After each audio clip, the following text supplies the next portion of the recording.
Welcome to Wizard.com. This is Ashwini, Maths tutor.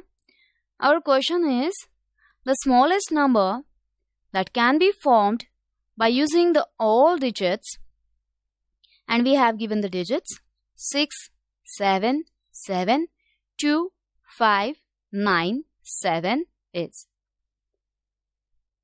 Given digits are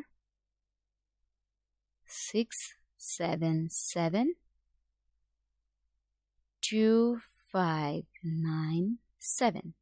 Okay, and require smallest number by using that digits are first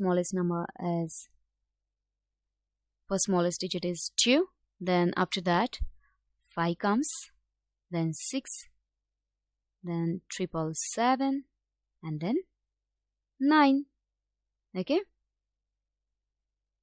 so it is 2,567,779.